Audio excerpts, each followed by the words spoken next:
The financial and crypto world was stunned 2 days ago. Америка прямо сейчас пытается поменять правила на рынке золота и криптовалют. Вспомните, какой у них долг – 35 триллионов долларов. Senior advisor to Russian President Vladimir Putin, Anton Kobyakov, recently sent ripples through the financial ecosystem. Speaking at the Eastern Economic Forum, he accused Washington of plotting to rewrite the rules of global finance by using stable coins, cryptocurrencies, and even gold to quietly shrink its $35 trillion debt. В общем-то, это два альтернативных валютному сегменту мировых рынка. Действия Вашингтона в этом направлении отчетливо демонстрируют одну из главных американских задач. Они очень хотят решить проблему снижения доверия к доллару. США, как это было и в 30-е, и в 70-е годы, будут решать свои финансовые проблемы за счет всего мира, загоняя всех куда? В криптовалютное облако. Со временем, когда часть госдолга США будет размещена в стейблкоинах, США обесценит этот долг. Еще раз простыми словами. У них сейчас валютный 35-триллионный долг, они его загоняют в крипту, в облако, обесценивают и начинают с нуля. Это для тех, кто очень любит заниматься криптой. Now it concerns you, ladies and gentlemen, your financial life if you are living on this planet. Pay attention. In a long presser on Tuesday, Kobyakov mentioned how this would be done and his views are not very far-fetched. We shall explain you how. We've all seen how dollar status as an international reserve currency is being challenged time and again, primarily because of its rising debt, rising US debt. Also sanctions and trade wars. But now, United States, the biggest financial heavyweight in the world, seems to have found a solution, an innovative one rather. At the core of this development is Donald Trump's Genius Act.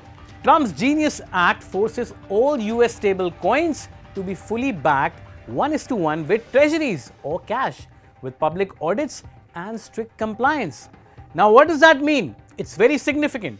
This means that every dollar of stable coins minted equals a dollar of US government debt being purchased. You heard that right. Stablecoin issuers like Circle get to keep the yield on those treasuries, currently around 4%, as their business model suggests. Now, the government doesn't print more money. Pay attention. The government doesn't print more money or raise taxes. Instead, private firms fund US debt in exchange for risk-free profits. It's like outsourcing the global distribution of US debt to crypto companies who wrap it in digital dollars and export it worldwide. The bottom line is that United States is backing these stablecoins with dollars. Like dollar earlier was backed by gold, which was delinked in 1971. Now this is how it gets interesting. The US has a $35 trillion debt pile. Servicing that debt gets easier if there are more buyers of these treasuries. By making stablecoins legally tied to treasuries, the US very smartly just guaranteed a new class of demand. So at 100 billion or $1 trillion in stablecoins, well, that's 100 billion or $1 trillion of treasuries bought or absorbed. Now, the coin wrapped in dollar can be exported worldwide, which eventually means, ladies and gentlemen, exporting US debt to other countries. Meanwhile, stablecoin issuers earn billions in yield, and the US extends dollar dominance by making digital dollars the backbone of global payments.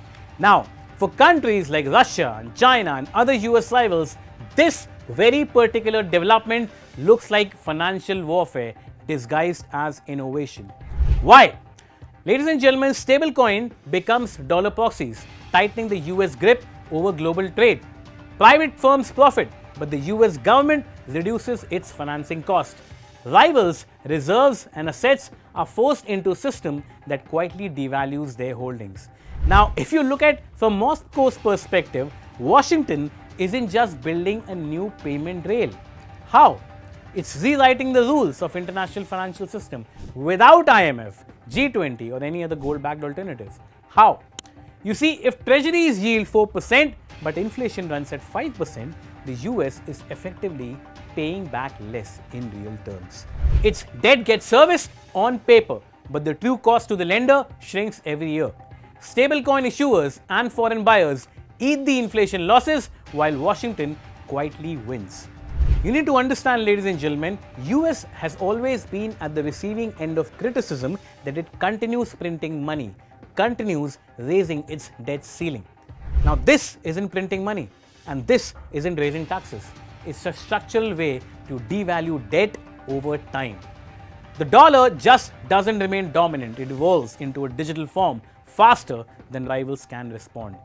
US debt becomes easier to sustain even at a massive scale. The Genius Act proposed by Donald Trump didn't just regulate crypto, it engineered a way for private companies to funnel global capital into US treasuries, lowering borrowing costs while extending the dollar's reach. Now, critics like Kobiakov see this as manipulation, supporters of this act see this as brilliance. What it really means is that America just turned stable coins into a financial weapon, and the world will have to decide whether to adopt it, resist it, or build their own alternatives. This would be a very interesting development, as eventually this would also impact our loans, our lives, our home loans, our auto loans.